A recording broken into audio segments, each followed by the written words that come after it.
Hey man, welcome back to the Super Divorce Supercast. Welcome. Nicholas Villars here, aka Super Divorce. We're here with episode number 111. 111 of the Super Divorce Supercast. Kind of a special episode. People like that when the numbers line up like that. You know, it's always a big deal when the date is 12/12/12 or some horse shit like that. People like that. People like it when the numbers go like that. 111. Here we are, episode 111. I hope that you find this to be a particularly enjoyable episode. And first, I would like to apologize for once again being late. I set the deadline on myself to get this podcast out. I said I'm going to do it on Mondays. I said, look for a new podcast on Mondays, and I haven't been hitting that. And I want to, it'd be very easy for me to start the show and just not say anything. And that way, in the future, when people come back and listen to 111, they wouldn't know. They wouldn't know that this episode was a couple days late. People in the future wouldn't know that unless I called myself out. And that's what I'm doing right now. I'm shooting on myself and I'm saying, hey pal, you said Mondays. You said Mondays. You need to get the damn show out on Mondays. Now, I could sit here and tell you all the reasons why I got busy and this and that happened. And the truth of the matter is, it doesn't matter. What matters is that I dropped the ball. And I want to tell you right now. As long as I'm capable of sitting in this damn chair and clicking record and talking into this microphone, so long as I'm capable of doing that, don't worry about it. It's not going to happen again. Mondays, a new Super Divorce Supercast on Monday. Alright? That's all. That's all I want to say about that. I saw Terrifier 1, the original, in movie theaters last Wednesday. 1 week ago today. That's what I was doing. At this time, in fact, I'm recording this at a little after 10 p.m. And that's when I went with Bender last week to see Terrifier in cinemas. First time I'd ever seen it, and it was the first widespread theatrical release of the film in the film's history. It was a great time, let me tell you. Fantastic slasher flick. If you like slashers, do I want to say it's one of the best? That's where I was going. I was going to say, if you like slashers, it's one of the best. Is it one of the best? I think it would require another viewing. I'd have to check it out again. I can't confidently say it's one of the best. How many do you include in one of the best? How many exist in that group? How many titles do you get to throw in there? When people say that, it's never really spelled out. He's one of the best. That guy, one of the best. Well, how many are we talking here? What's the pool that we're working with? How many do you get to include? Because that's gonna change things. The number. Then you can whittle down the best of the best. They made a whole movie about that. That concept, the best of the best. You've got the best and then the best of the best. That's another level.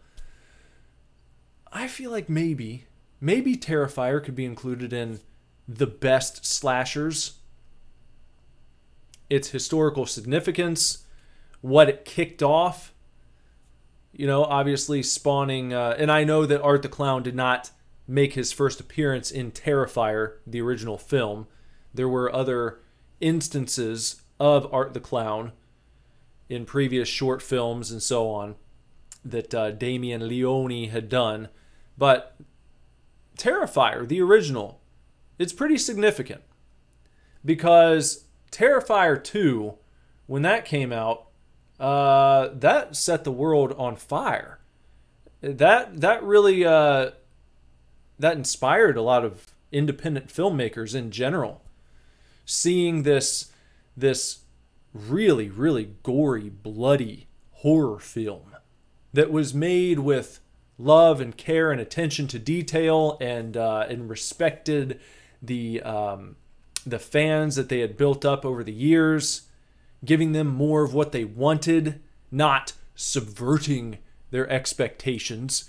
They didn't kick things off with Terrifier with some very gruesome death scenes, build it up, make people believe that Terrifier 2 was gonna be even bloodier and even gorier, and get your barf bags ready, and then you go in and it turns out that there's one kill in the beginning, and then Art the Clown has a change of heart, and the rest of the movie is a rom-com.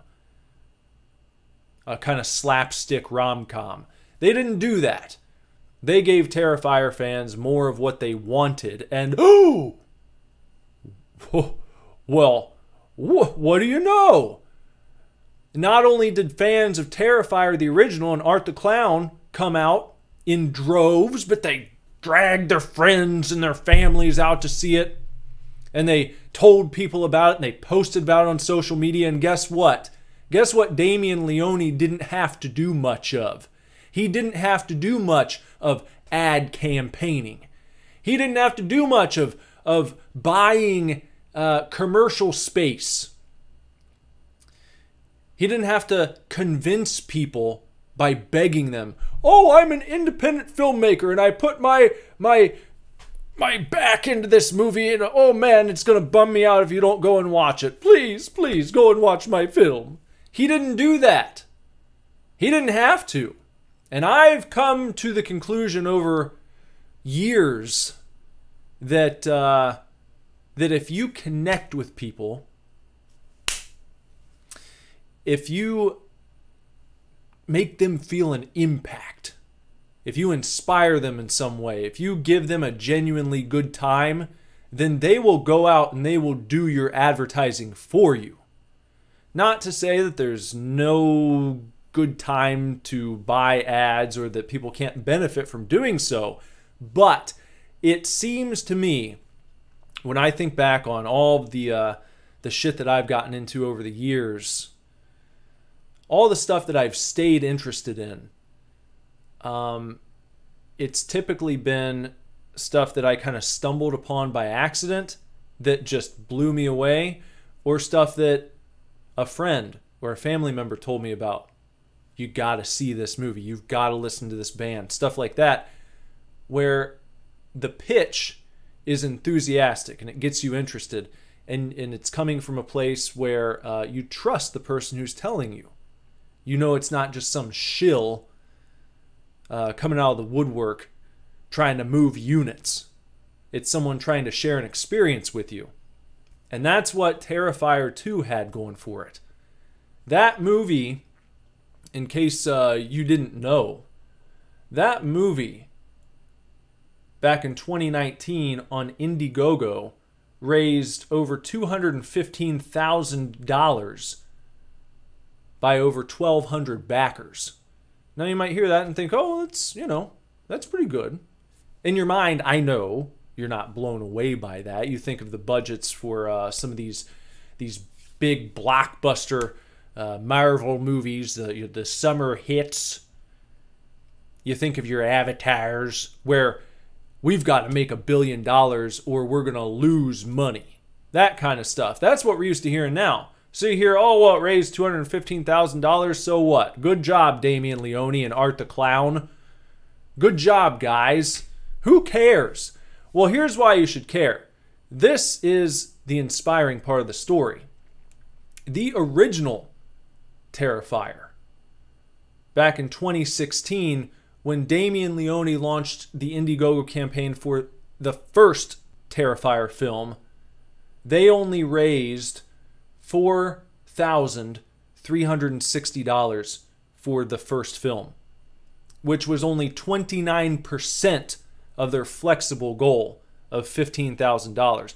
Damien Leone went to Indiegogo with the idea for that first movie, pitched it to the prospective backers, and was like, hey guys, I'm going to make this cool horror movie. It's going to be a throwback slasher. Got this sweet villain everyone's going to love to hate, Art the Clown. The next big name in horror, if you guys will buy in, if you'll back it. And most people didn't back it. Like I said, $4,360 raised by 48 backers. Just 48. Less than 50 people heard the pitch for that first movie and decided to jump in. Decided to throw their money in the mix and see what kind of vision Damien Leone would bring to life when he got behind that camera and said, "Action!" Now, compare that number, in case you have forgotten already.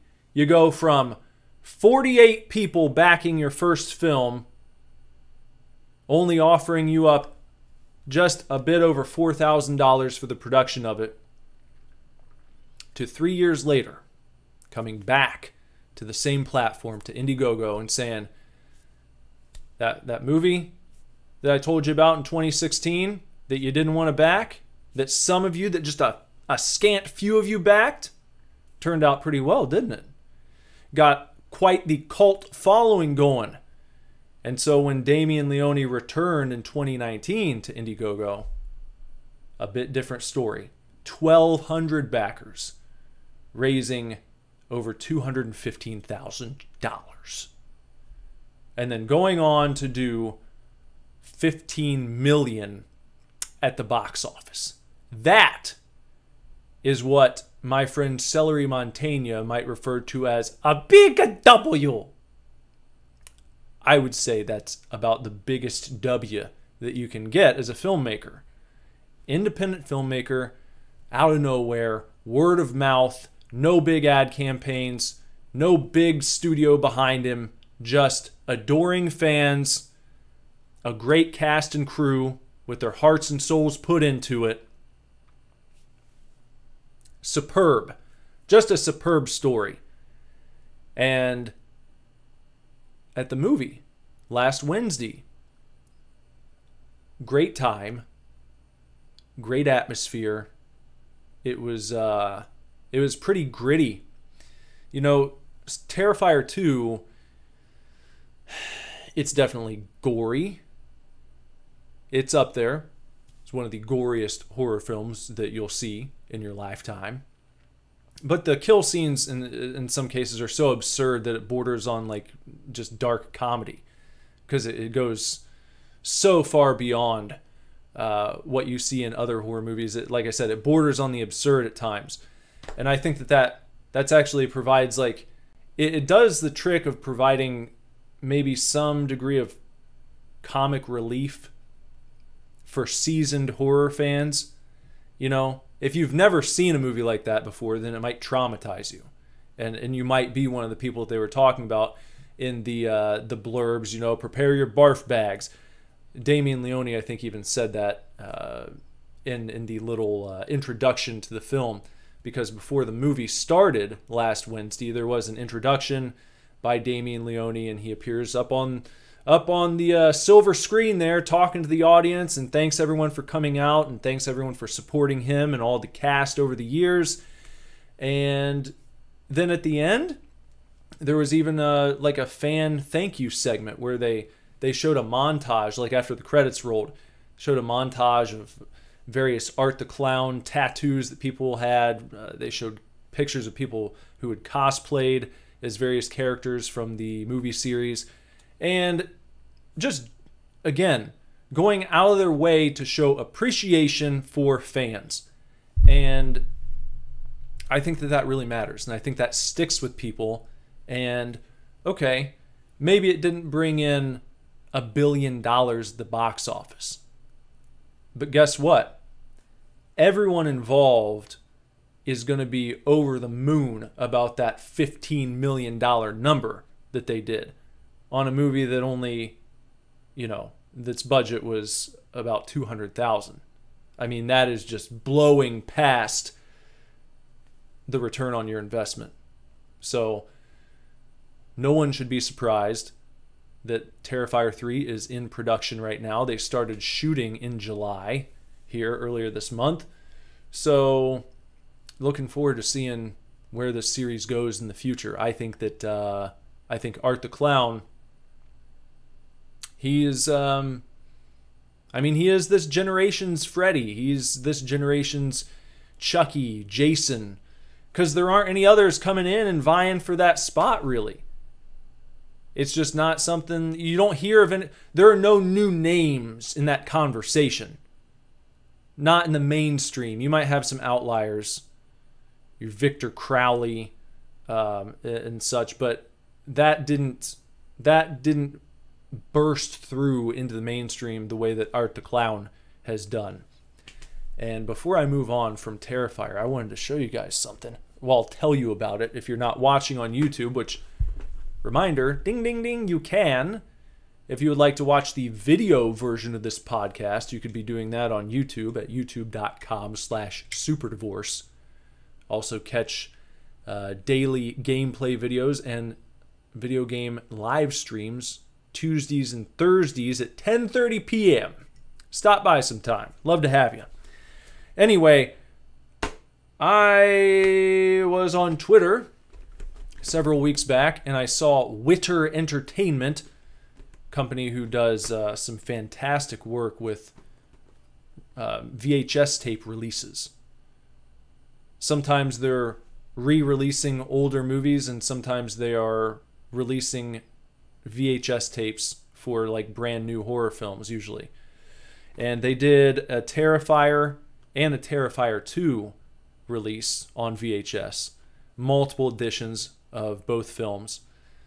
You can still get copies of Terrifier 1 on VHS. I don't think all of the different variants are available. At least some of them are. So you can go to just Google Witter Entertainment and you'll go right to their website. But the Terrifier 2 VHS tapes sold out almost immediately back when they went on sale the first time, and I missed out on it. And I don't know why I did that. I put it off, and then when I went back to order, I was going to order 2 copies. I was going to order their sort of standard big box version, which had really awesome artwork, and then the Terrifier 2 cereal box variant, the big box version. And I didn't get either one. Missed out. And then they were going on eBay for like fucking $200, $300, $400. And I said, nah, I can't do that. I can't do that. But out of nowhere, Witter Entertainment was like, hey, we got a few copies of Terrifier 2 cereal box edition up on the website. Last ones. If you guys want them, head on over there, pick yourself up one. And guess what? I got one. It's right here. I'm holding it in my hand. And it's really fucking cool. It's glossy. Can you hear this? I was hoping it would squeak. It's not squeaky enough. But it's old school, big box VHS presentation. You've got Art the Clown, a cartoon, cartoon, Art the Clown on the front of the box. He is honking his horn in one hand, and then with the other he is pouring blood into a bowl of cereal, which the cereal looks kind of like it reminds me of some cereal, but I can't.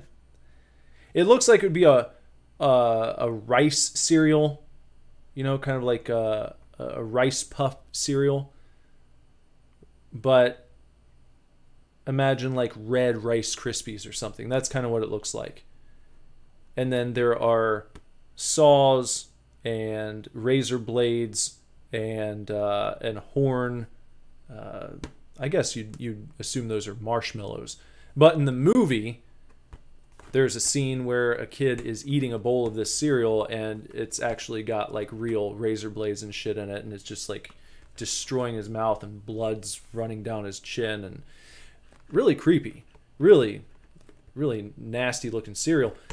But anyway, that's what the front cover looks like. And then you open the flap up, and there's the red Terrifier VHS tape, and on the inside of the flap you've got an Art the Clown maze that you can do there. You're trying to get Art the Clown over to the circus on time. Kind of a classic cereal box staple, the maze, you know. And then on the back of the box you've got your blurb about the film and some special features, which I always thought was really cool. When a VHS tape included special features, you knew that they meant business. So on this one, you get an introduction by writer-director Damien Leone, introduction by actor David Howard Thornton, who plays Art the Clown, introduction by actress Lauren Lavera, and she plays, what's her name? Sienna. That's it, right? An introduction by actor Elliot Fulham, who plays her brother. So there you go. Now I did something. I bought 2 copies of this because I have a master plan. I hope to at some point find someone out there who has the regular big box edition, who wants a copy of the cereal box version, and then maybe I can set up a trade with them. That's what I hope to make happen at some point. I didn't just buy another copy so I can sell it for $500. I promise. Even if I did, it's really none of anyone's business, is it? It's my damn money. But that's not why I did it. I bought it so that I can hopefully trade with someone at some point. I saw it as an opportunity to make that happen in the future. So hopefully I can. We'll see. All right. I'm going to open up, not a beer. This is not beer me. I've got myself a Spindrift Sparkling Water. What is this flavor I've got? This is mango black tea. These things are just off the chain, as the kids say. These Spindrifts, I mean, they're so much more refreshing than soda pop. And I'm not saying this as someone who's like, oh, I think pop is nasty. I hate soda. I only drink tap water. That's not me. I have always loved soda pop. I've always loved colas. I still do. But this right here, these Spindrift sparkling waters, they're next level, man. They're something different. They are refreshing in a way that soda pop is not. And you can drink them really as much as you want to. They're good for you. These are pretty good for you. Just listen to the ingredients. Carbonated water, mango puree, lemon juice, and brewed black tea. No sugar added. 11 calories. Only ingredients that you can pronounce. Nothing wacky. Nothing wild. And it's good as fuck. So, try it out. Get yourself some. On Friday, I saw a different movie. I went with 2 of my longtime friends, 2 of my fellow cohorts, to see Oppenheimer in Columbus, Ohio. And wow.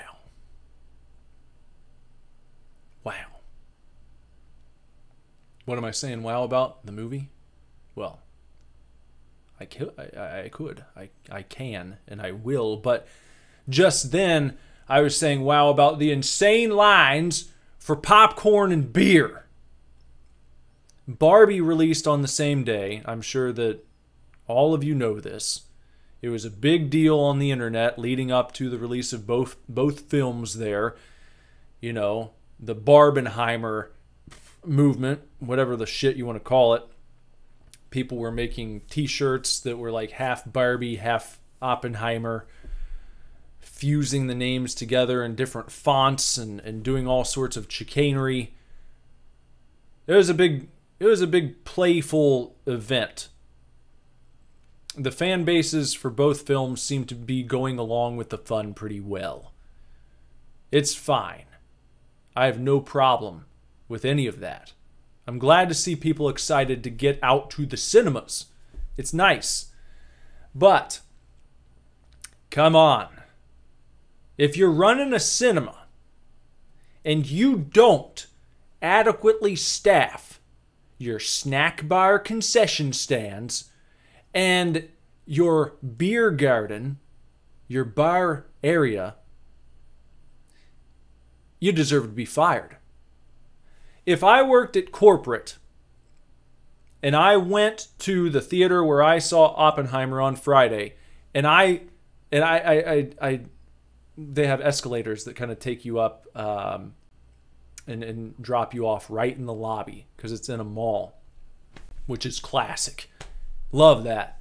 You gotta love movie theaters in a mall in 2023 because it seems like a lot of them have gone away. They've moved over into their own movie houses in separate buildings, separate facilities. You used to see movie theaters in malls all the time, and it was like they packed up and they went and opened up their own shits across the street. So it's really neat to see a movie theater still in a mall, integrated quite nicely, very elegant, very cool. But if I walked in there, if I rode the escalator up and got dropped off in the lobby and I'm staring straight ahead and I see an insane line, people waiting for popcorn, soda, nachos, hot dogs, soft pretzels. And then I looked over to my right and I see they've got a different beer area. They've got a bar, beer and liquor.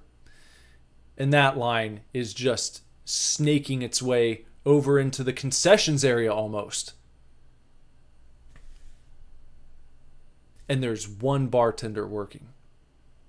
And behind the concessions area, it looks like you've got, you know what it reminds me of is when you go to Walmart at like, I don't know, 9:30 p.m.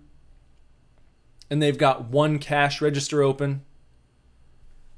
The U-scan line is going out the back door into the loading dock. And you've got one cash register open. And for some reason, why do they do this? They close down all the U-scans on one side of the damn building. Why do they do that? Why do they limit access to half of the U-scans when they take all the cashiers away from the regular cash registers?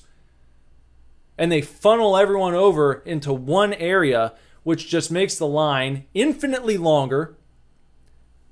And then anyone who still wants to go to that one person, they're waiting there all night. You see all these empty cash registers, all these places that could be filled with clerks waiting to wait on you, the customer, waiting to speed things along. Multi-billion-dollar company can't find it within themselves to staff properly. I heard this last week, which pissed me off. I'm sorry, I'm going off on a tangent here. We'll get back to Oppenheimer in a second, but I had to run out to Walmart to pick up a gift, and it was about 10:15. It was 10:15 at night. This location opened until 11. I was there for about 5 minutes looking around, and then I hear over the loudspeaker, "Attention! Attention! The time is now 10:20. Walmart will be closing in 40 minutes. Please bring your final purchases to the cash register now." And I thought to myself, I think I said this out loud, don't fucking tell me to make my final purchases now. I've got 40 minutes to shop. I've got 40 minutes of shopping that I could still do before I bring my final purchases up, you son of a bitch. Don't come over the loudspeaker and yell at me while I'm still browsing. I hadn't even found what I came out for, but I had plans to look around a bit, check out some other areas of the store for potential purchases. Hearing that over the loudspeaker just made me want to throw everything down and leave right then and there. Like, throw down the idea of buying anything at all, even what I came out for. It just put me in a sour mood. It's very, very unwelcoming and uninviting to hear that when you've got 40 minutes of shopping left by the store hours themselves. You don't tell people almost an hour before you close, please make your final selections now. No. If anything, you might come over and say, attention shoppers, the time is now 10:20. You have 40 minutes to continue shopping here at Walmart. Enjoy, chefs. And then shut the fuck up and let them shop. Anyhows, I brought up Walmart because the movie theater's staffing and the way that they had booked it for that night reminded me of what Walmart does with their employees. It's like when you need to find one in this store, this multi-billion-dollar store, you can't toss a rock without hitting a Walmart. That's how widespread they are. That's how prolific the store is as a franchise, as a chain. They understaff to a degree that well, perhaps no one but this movie theater is able to keep up with. And so my point in saying that was, if I worked at their corporate offices and I came in and I saw that, I think I would fire the store manager immediately. And maybe I'd give him a chance to speak. You know? Maybe it wouldn't be an immediate firing. If he could tell me, like, because I've worked retail before, and I know hours are handed down from corporate, I would have been like, you know, I get it, but you should have skimped everywhere else throughout the week. And this should have been an all hands on deck night. There's no excuse for this. That being said, how many hours did you get this week? And then if I found out, oh, well, the regional manager only gave me this many hours, I'd go and talk to his ass next. And I'd say, what the fuck? What are you thinking? What are you thinking? Given this guy only enough hours to have two people working basically on Oppenheimer Barbie night, you want to make our guests wait in line for 45 damn minutes for a tub of popcorn? How many people did we lose out? How many concessions purchases did we lose out on because people took a look at the line and said, ah, fuck it. I'm going to miss the movie if I wait for popcorn tonight. Which is what I did. I was 100% ready to get myself a large soda and a large Oppenheimer popcorn to eat while I watched the film. And I had to choose. One of my buddies was getting a beer, so I was like, well, I'll just go and wait in line with you, and I'll get beer. We were going to split up initially, but for as ridiculous as the beer line was, the concessions line, the normal concessions line, was like 10 times worse. So it was like, he's going to have his beer and be back in the theater, and I'm still going to be out here. I'm going to miss half the movie for trying to get a damn popcorn. So, bad stuff there. That was really bad. A really bad experience on the customer service end of things. Nice theater. It's a very nice cinema. Nice atmosphere. I loved everything about that. But the staffing and the setup, the preparation that they did for what they knew was going to be like an atomic bomb going off. Huh? That type of night. it looked like no one gave a shit. It looked like, you know, it looked like opening night for fucking Zootopia 4, where you might have a handful of kids come in with their grandparents. You can't staff like that. You cannot do that. Let me tell you something. Not only are you fucking with the cinema's bottom line, you might turn people off from ever coming back out to the film cinemas again. They might just stay home. They might say, fuck it. I decided to take a chance. I wanted to see Oppenheimer on IMAX, but guess what? It wasn't even worth all the fucking shit I had to go through. I missed a quarter of the film just trying to get myself some snow caps. I'll stay home next time. I'll catch it on demand. That's what you're going to do to people. And guess what? That hurts the film industry as well. It's not just about you booking your shit at your film cinema theater. It's not just about you. You're impacting the entire film industry. I could see Tom Cruise walking in there and really letting someone have it. So I need to speak to your manager. Look at what you're doing to all of these guests. These people have waited all week to come out and see my new movie, and this is the experience they're getting? I wouldn't come back here again. If my next movie bombs, this is Tom Cruise talking, if my next movie bombs, I'm going to blame you. Because I'm going to assume this is the type of treatment that people are getting all over the country at other cinemas. And this is unacceptable.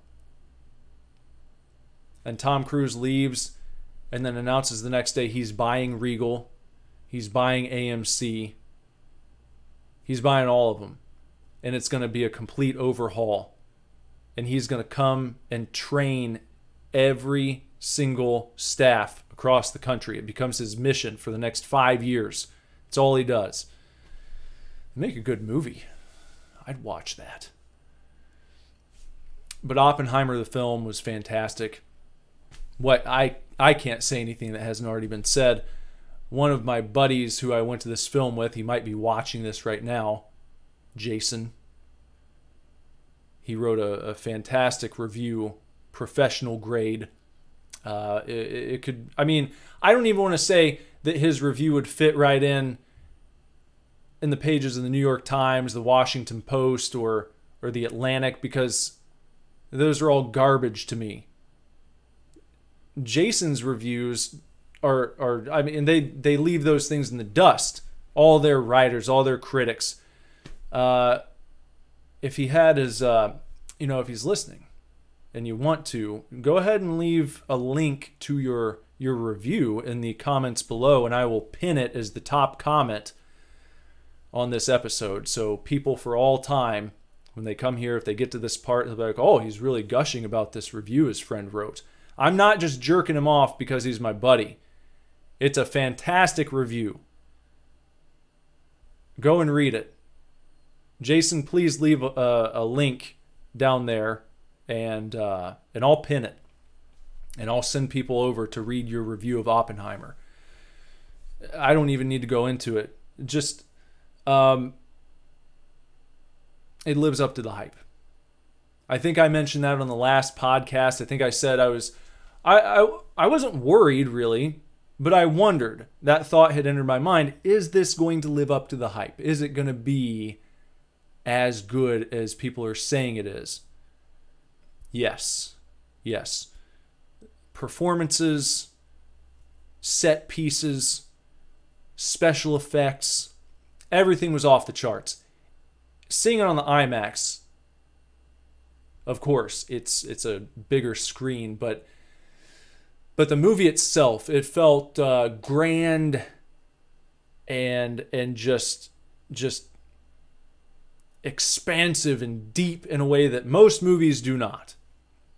Go and experience it for yourself in an IMAX theater. Get that full impact. Take it right in your face, and have a good time. try and scout out a time of the day where the theater is going to be a little mellower if you go and see it soon, because the IMAX showings are still selling out. So it's not like just because we're a week past the release, you're going to waltz into the theater and it's going to be no problem on a Friday night. You might still run into issues such as I had last week. So maybe catch a matinee and get there, I would say get there a half hour, 40 minutes early if you plan on getting concessions, because you never know what kind of knuckleheads you've got running the show at your local cinema. The movie, going back to it real quick, it felt like a documentary. Not just because you're dealing with historical figures, but the performances, the way it was shot, everything just felt extremely real. Grounded in a reality that you share a history with. Like, this is your world. This is something that happened. And you're seeing that played out on screen by people who are completely invested in their characters. You lose track of the fact that you're watching a film. You lose track of these people being actors, and they're showing you history. So, damn. Good job, Christopher Nolan. Fantastic work. What else? What else is going on? Last Saturday, I went to a hot air balloon festival. It's called the Ohio Challenge. Second time we've been to it. It's a lot of fun. I like it. If you've never been to a hot air balloon festival, it's a neat kind of carnival-like experience. At least the Ohio Challenge is. It's held in Middletown, Ohio, I think every July. And we went a couple years back, 2-3 years back. Didn't get to go last year. And then we decided to go this year for our son's birthday. And we took him out there. He loves hot air balloons. Doesn't want to ride in one, which I don't blame him. I can't imagine being the type of person who wants to ride in a hot air balloon. It just seems so frightening to me. You're just in a little basket. It's just a little basket. It's not even like it's not like the cage goes all the way up. It's not like a basket surrounds you and then there's like plexiglass. It's like there's a basket that you could topple out of and fall to your death. If you get too dizzy up there, it seems like you might get too dizzy and then whoop, oh, and then you're over. That's it. You lose. And it may be majestic and peaceful and such, but you go up with other people, you don't know who you're going up there with.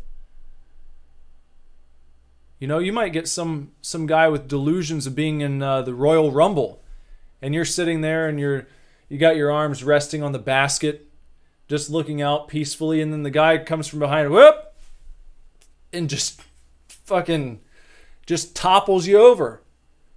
Just grabs you by the legs and just whoop. Super divorce has been eliminated. And you fall down. And there's nothing you can do about that at that time.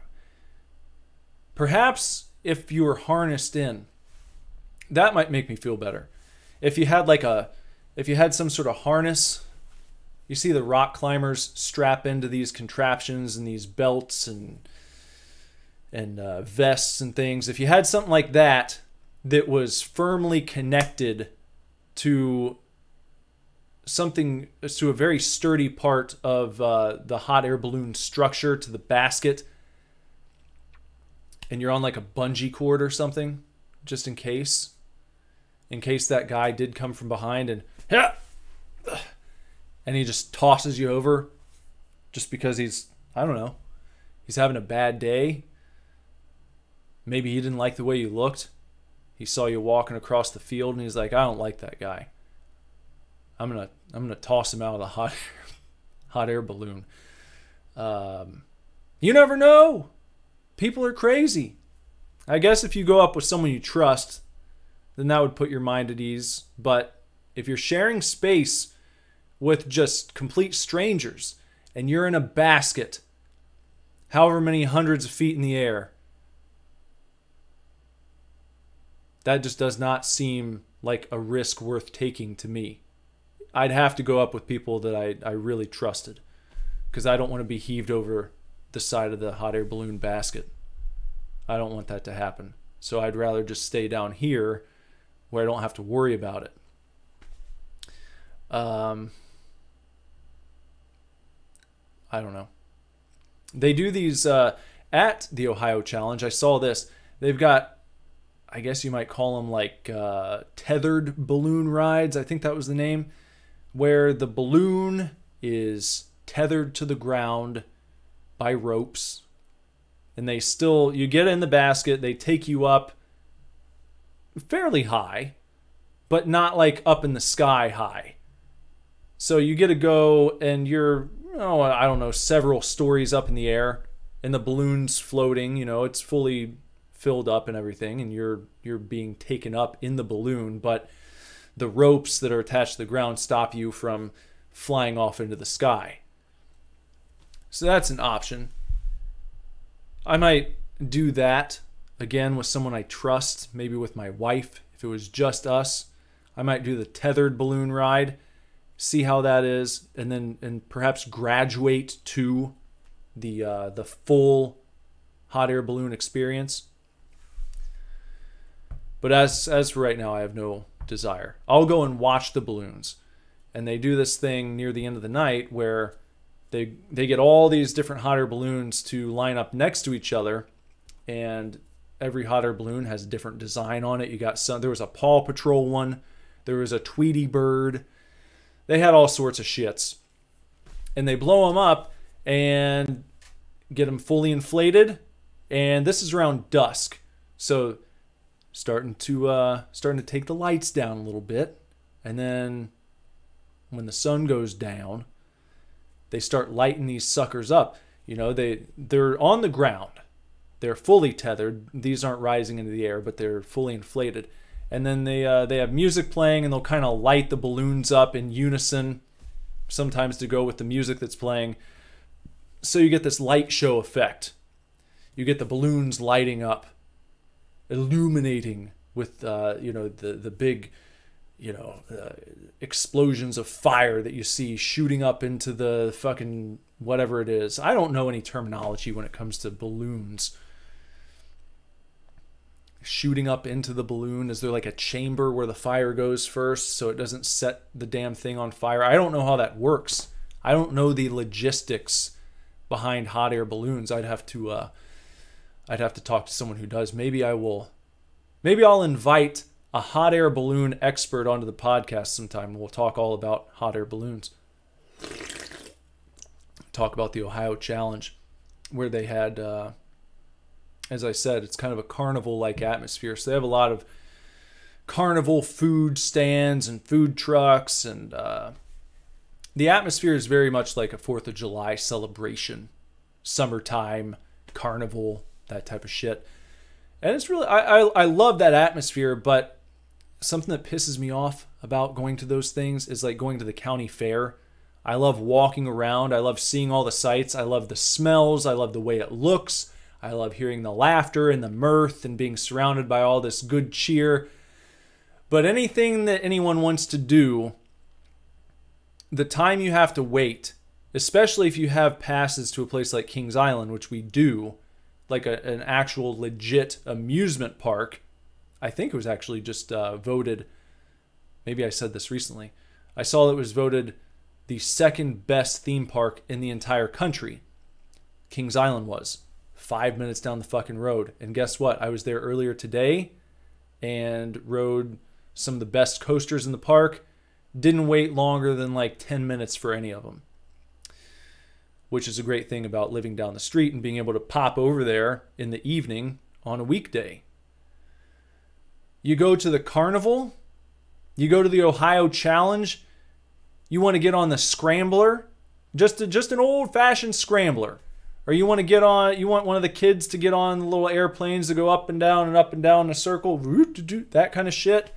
And you're waiting like 45 minutes to an hour after you have to wait in line to buy tickets or a wristband. And to get tickets or a wristband, you got to wait in that line like a half hour, maybe longer, at the pace that shit moves. It's like it's going back to the fucking movie thing.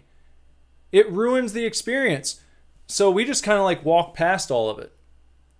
I don't like doing that because the kids, obviously, they want to go on stuff, but you know that after they're waiting there for 5 minutes, when they're used to going to Kings Island and riding shit and just like walking on, because we normally go at times where that's how it is. You know, you might have to wait 10, 15 minutes tops for something.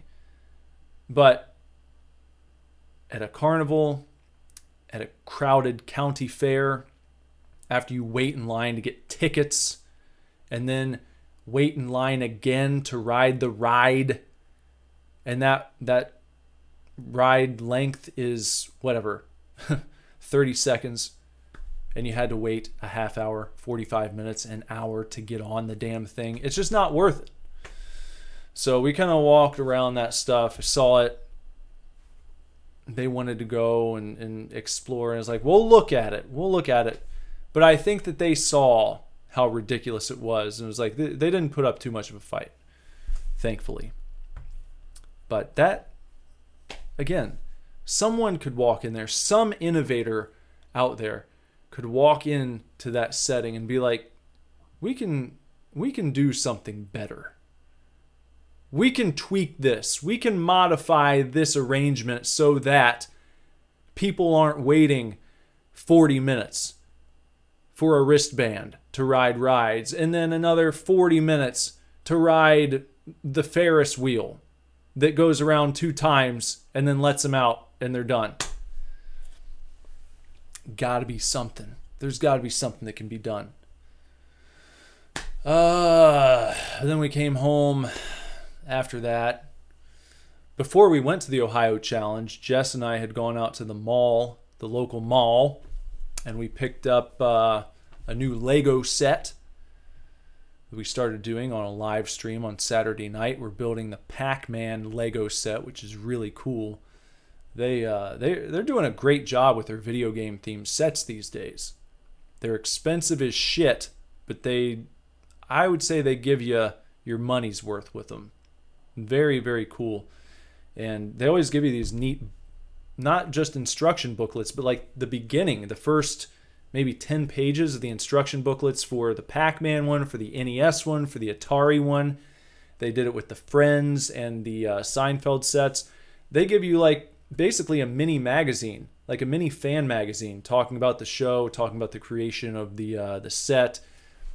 Cool behind the scenes stuff. You know, it's neat. I like it. You know, just like I was talking about the behind the scenes introductions, the special features on a fucking VHS tape. Like the one they give you, the special features with Terrifier 2 on VHS from Witter Entertainment. Gotta love that stuff. We're going to be streaming that again this weekend probably. Probably on Saturday. The weekend streams aren't really nailed down like the weekdays are. You just have to kind of keep an eye on your notifications, as dicey as that can be. And then also feel free to stop by the channel, because if we are streaming on Friday or Saturday, it's going to be probably around 10:30. So if you don't get a notification, you're like, well, I wonder if Super Divorce is streaming. Just pop over to the channel and check. Chances are we will be streaming and you didn't get notified, because that's what YouTube likes to do to people for some reason. But we'll continue working on that this weekend because it's a fun set and I'd like to get it put together sometime soon. And I also picked up a really cool Halloween set that we're going to do closer to October. Probably won't wait until October. We decorate around here at the Super Divorce house. We put our Halloween stuff up usually at the end of August. So I like to get that stuff up ASAP. And I feel like the end of August isn't too ridiculous because by that time, typically Michael's and Target and Walmart, Kroger, you'll start to see them transitioning out of back to school stuff and into the Halloween phase. You start to see the Reese's pumpkins at the checkout line, and they don't rush it all out at one time. But you'll start to see these things appear before they get really full-blown Halloween mode happening, which that's usually like middle of September. So anyway, I got a cool Halloween set that will probably do late August or early September. That would be my guess. Keep an eye out for that. I'm not going to spoil it. You'll just have to check back in to see. Believe me when I tell you, it's a cool one. It's neat. And speaking of Halloween stuff, I was just curious. I went to the Yankee Candle website because I was thinking to myself just a few days ago, we've got to use up our summer candles soon. We've got them kind of backed up. I was like, I'm going to have to start burning candles constantly to get through all these, because I don't like having leftover candles. I don't like candles from the previous season dragging on into the next one. So I'm going to have to use up the summer candles. And I was wondering, when are they going to put their Halloween and fall candles on sale this year? So I went to the Yankee Candle website and I saw they've already got ads up for like their early access Halloween sale that's going to be coming soon. And you can sign up for the email list and all that shit. And they've already got a select few candle scents for the Halloween line that you can actually buy right now on the Yankee Candle website. You're not going to see this stuff in the stores yet because it's still fucking July. But if you can't wait and you want to buy some Halloween candles now, they have a select, I think there's only like 3 that you can buy. 3 Halloween candles from the upcoming season. So they don't have the full line announced yet. You can't buy all of them, but you can get a few. And I think they're on sale right now. So check over at Yankee Candle if that kind of interests you, because it interests me. You may find that silly, but I don't give a shit. Now, video games that I have played since the last episode. Let's talk about those. I did a playthrough of a game called La Forteza's Night, which was pretty unremarkable. It was very dark. You're walking home from a school function at 2:30 in the morning for some reason. And you're walking through a place called La Forteza's Subdivision. And it's very dark, very desolate. And there's this like glowing red figure who kind of chases you home. And that's really the long and short of it. There's not really... You find your uncle, I think. Pretty sure you find your uncle dead. And then you have to run back to your house and this fella chases after you. It's one of those... I mean, it wasn't horrible, but it also wasn't anything... I'll probably completely forget about it a month from now. But La Forteza's Night. Then I played Something in the Woods, which was another one of these convenience store horror games where you go into the convenience store and there are all these missing persons posters up everywhere, and it had a cool aesthetic to it. I've said this before, I'm a sucker for the convenience store horror games for whatever reason. I just like that setting. And you're playing as a cop, responding to a call, you're looking around, there's no one working. Or no, you're not responding to a call. You go in for coffee. That's it. That was it. And then you uncover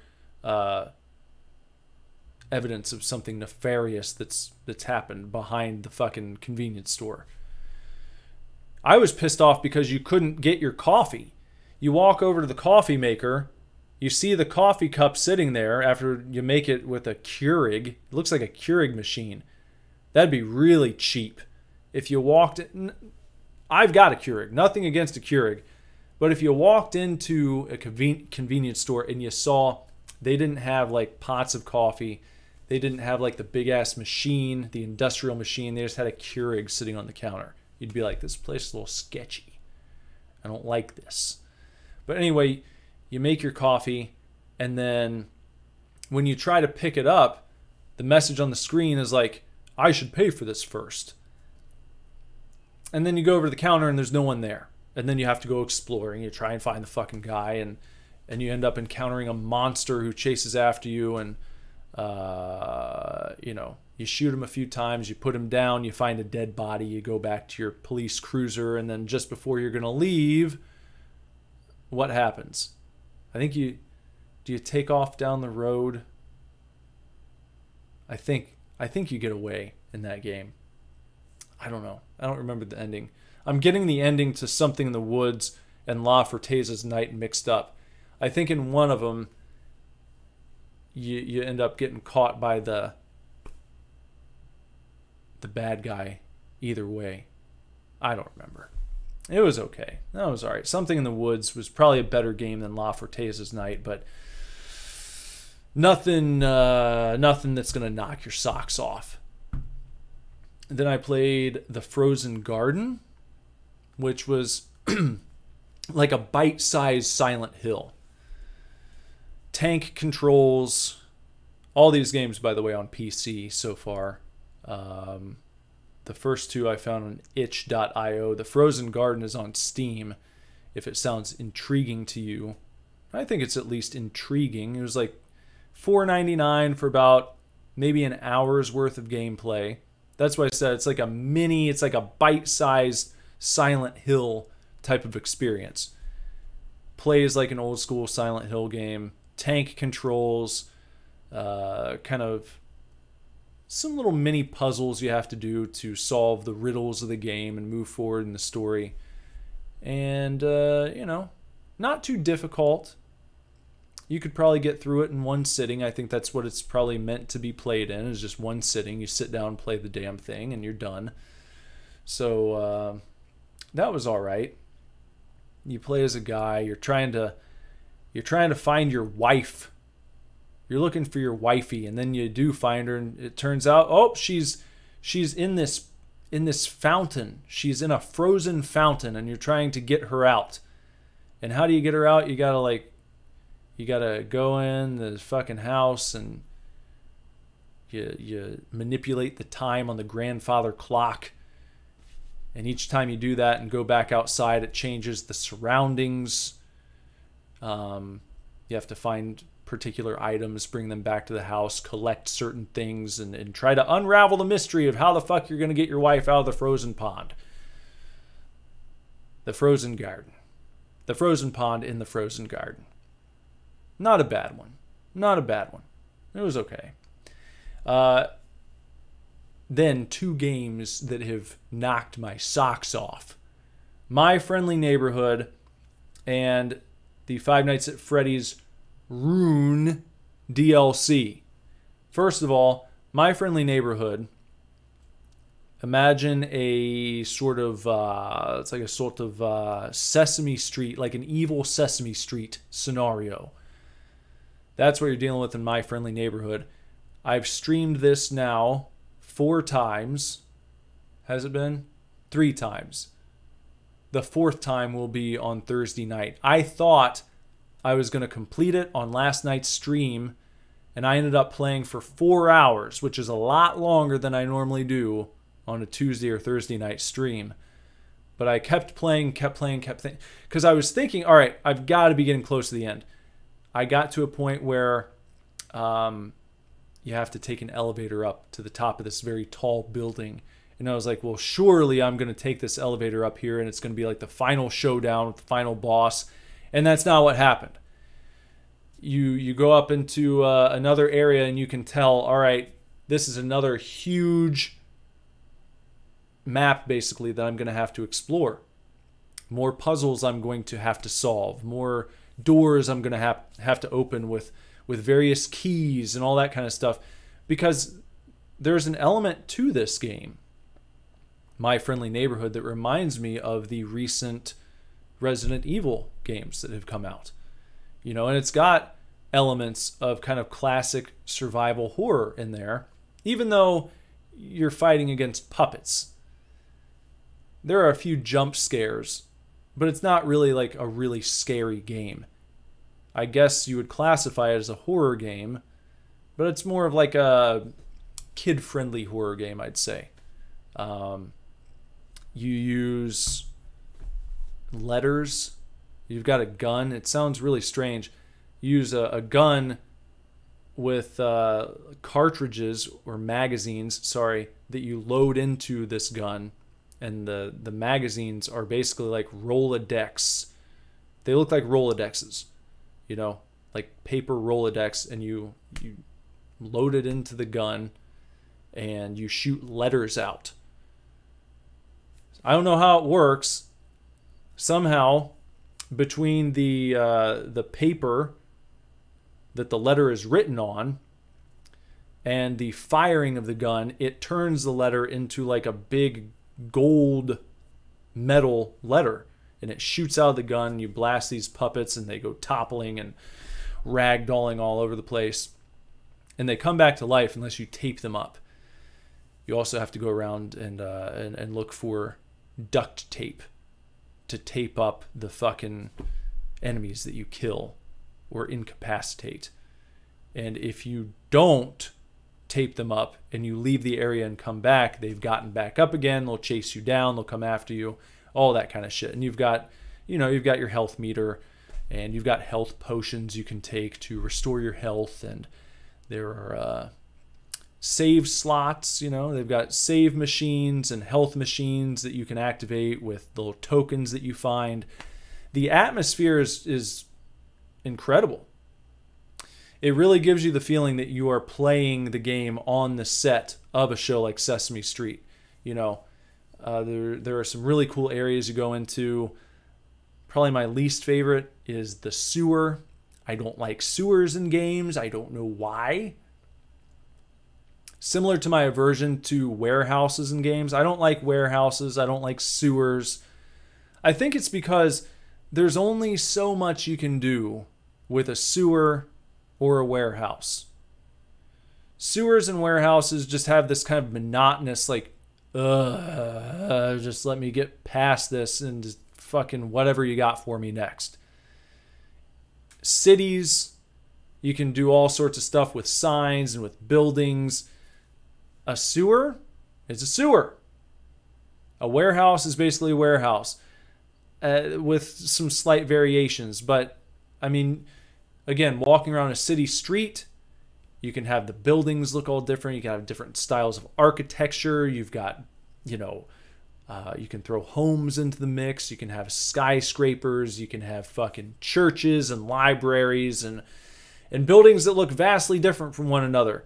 And it keeps you entertained. And you can have like neon signs and storefronts. And you can walk up and, oh, I wonder what's behind this storefront here. What do they got on sale in that place right there? And you can go and you can check that kind of stuff out, and they can keep things moving. They can keep things interesting and lively.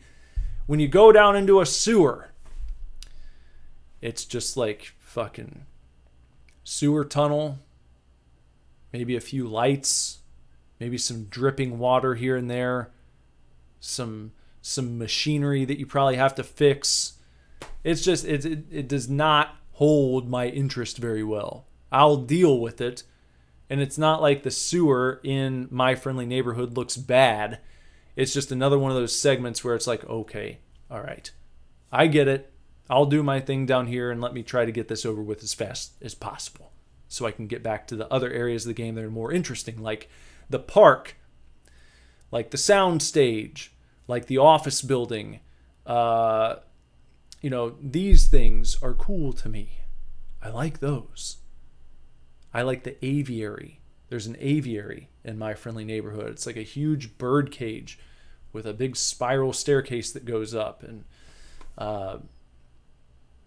great game. Very, very, very huge game for being an indie title. It feels 100% AAA to me. I mean, it's unfortunate that some of the big developers, or most of them, don't take it upon themselves to make games like this anymore. Just a huge, sprawling, surprisingly big first-person experience. Single-player experience. That's what I meant to say.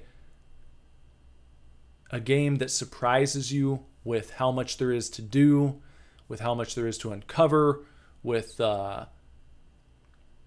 things like tricking the player into thinking the game's almost over with, and then they find out it's not.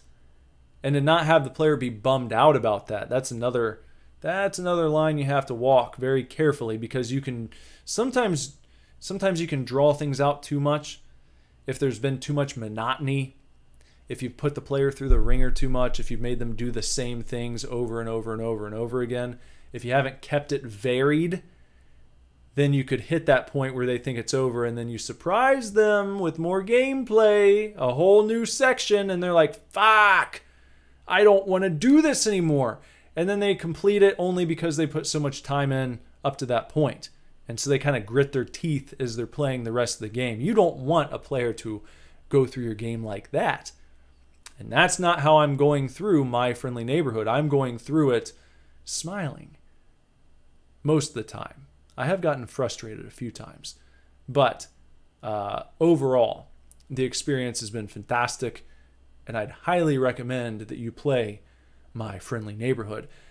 As for the FNaF DLC that I mentioned, Ruin, which is a free DLC for Security Breach, that is another one that has just knocked my socks off, just wowed me, jaw on the floor when I started playing it. I've got part 1 of my playthrough up on this channel so far.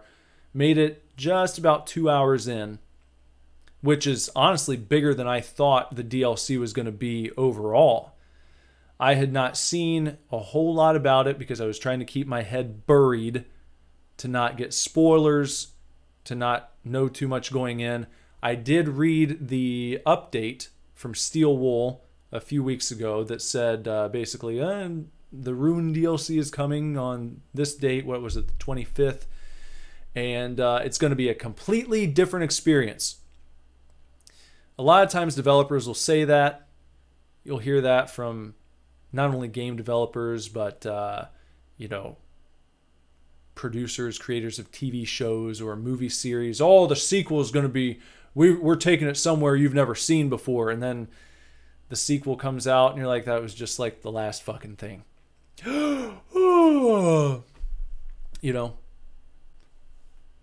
Steel Wool delivered on that guarantee that it would be much different than the Security Breach proper, the base game that you have to have. You can't just download the Rune DLC and play it. You have to have Security Breach, and then you can download the Rune DLC for free. But from the moment it begins, you know you are in for something wildly different. Because Security Breach, I mentioned this in my playthrough a little bit of the Rune DLC. Security Breach, the base game, the Mega Pizzaplex is one of my favorite settings in any game that I've ever played in my whole life. Just from the moment that game started, I loved walking around in that world, and I still do. It hasn't gotten old for me. And I haven't played it like an honest sit-down playthrough really since the game came out. But I've watched Markiplier play it. That's like one of my kids' go-to videos is they'll watch Markiplier's playthrough of that game. And they play it on the PS5 from time to time. And I've sat down and played a little bit with them here and there. Like I said, it hasn't gotten old. I can sit and watch people play that game, or I could play it myself, and it's still just a treat just to look at. They just crafted an incredible world to be in when you're playing that game. The message from Steel Wool a few weeks ago said, that experience you had with Security Breach is not the one you're going to have with this DLC. That bright, vibrant, fun, family-friendly seeming atmosphere, that's going to be gone. You are going to get a return to dark, creepy, grimy, musty, moldy, that type of setting that people, I guess, they kind of got used to that with FNaF games. They got used to the things being dark, dingy, like in FNaF 1 or FNaF 2 or 3 or even 4. You're in the dark most of the time, or in Sister Location. You know, it's like FNaF before Security Breach was not known for being this really over-the-top, neon-drenched, lights everywhere, let's have a good time party atmosphere. Except maybe FNaF World. But that, I don't think that really counts. That's something a little different. But this DLC, this was going to be a return to the dark, if you will. And from the get-go, you see the Pizzaplex, and it's just like in ruins. That's why they call it Rune. It's just in ruins. There, just shit everywhere. Trash, garbage, almost all the lights have burnt out. I wondered when I started walking around the Mega Pizzaplex, or the shell of it now, in this DLC, I was wondering how much time has passed since the base game took place. Because I was looking around, I was like, this does not look like the way that a place maybe just falls into disrepair after a couple years of being dormant. It looked like the Pizzaplex had been sitting for 25, 30, 40 years maybe. Things just falling, pieces of the structure crumbling as you're walking through. I mean, it's just, it is a completely different experience. There's something sad about it and unsettling, because if you've played the base game, as you're walking through the ruined version of the Mega Pizzaplex, you're having flashbacks to playing it base game version, when all the lights were on, when everything's in working order, when there are still, fucking items to buy on the gift shop shelves, when all the arcade machines are still on, when all of the animatronics are in working order. And you're thinking about this as you're walking through certain spots. You can remember what these spots looked like in the base game. Now you're seeing it, and everything's falling apart. And it's a really neat experience. And they definitely delivered on that idea of this being a new experience. It wasn't going to be a rehash. It wasn't going to be, well, we kind of turned the lights off and remember how the first game was really well lit? Well, this game's not. No, it's like, you have to see it to believe it. Me talking about it doesn't do it justice. You can tell how much work went into reimagining the Pizzaplex after all this time has passed and after the place has just completely fallen apart and is in decay. And everything is decaying. And even the characters who are kind of chasing you in the original experience, like for instance, kind of a spoiler, the first time you encounter Chica is a jump scare, but then she like immediately just powers down and goes limp. And it's that type of tone. It's like everything that was alive, even things that were chasing you in the first experience, that your first run through the Pizzaplex, are now just like, they can't even move anymore. And there's something else sinister behind the scene going on that's coming after you and causing you all this trouble. So I'm going to continue playing that and see how that goes. I'll probably report back on the FNaF Rune DLC next week and let you know what I think of the full game, what I think of the conclusion, and hopefully I'll let you know what I think of My Friendly Neighborhood's conclusion as well. Hopefully I get through that on Thursday. I can't imagine playing for another 4 hours on My Friendly Neighborhood and not getting through it. I don't think I'll be playing that long. I don't think. But I didn't think that I'd be playing that long last night either. So we'll see.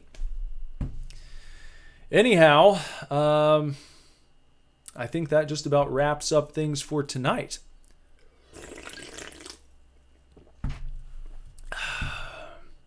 Time to hit my outro shit, huh? If you haven't done so and you're over there on Twitter, or sorry, on YouTube, please sub to the channel. Bong the gong for notifications so you know when new videos go live. Maybe, if YouTube feels like telling you. Comment below if you got anything. YouTubers. Questions, concerns, requests, whatever. The comments section is your oyster, so crack it open, slam it down your throat, and wash it down with a nice frosty tall mug of cocktail sauce. And follow me on Twitter at SuperDivorce, on Instagram at SuperDivorceBand. I also play music from time to time, and if you want to check out some Super Divorce tunes, you can do that on Spotify, iTunes, Amazon, wherever you stream your horse shit, you can find Super Divorce. Just type in Super Divorce, click on the song you're choosing, and try it out. See what you think. If you don't like it, try another one. And if you don't like that one, try another one again, until you find something you do like, because I believe there's a little something there for everybody. You know? Give it a shot, please. And like I said earlier in the cast here, if you want to stop by a live stream and chat it up, got a good group of friends. People kind of come and go. It's not like the same people are at every stream, but we got a nice rotating crew of people who seem to show up and hang out, and love to have you join the mix. Stop by. Get in the pit and try to love someone, you know? Shoot the shit. Talk some shit if that's what you want to do. I won't kick you out just for talking shit, as long as it's done, as long as you keep it at a certain level, you know? If you start saying shit that's going to get my YouTube channel taken down, then I'll have to give you the boot. But for the most part, if you want to come in, you say, I think what you said about Oppenheimer's fucking horse shit, and you want to go off, it's not like I'm going to say, hey, language, you can come in there and you can use some choice words. Again, nothing that's going to get my channel taken down. Don't do that, or I will have to remove you, or one of my wrenches, one of my hired wrenches. Got some good moderators over here. One of my hired wrenches will have to remove you from the mix. But I won't remove you just for disagreeing or having a different opinion on something. I welcome that. In fact, so come on by. Tuesday or Thursday, 10:30 p.m., youtube.com/superdivorce. Come on by. Come on down. Until next time, everyone, take real good care. Keep kicking ass. Love you lots. Lord willing, I'll be back very soon with another podcast for you to enjoy. Bye-bye. Goodbye. We're gonna go viral with this one.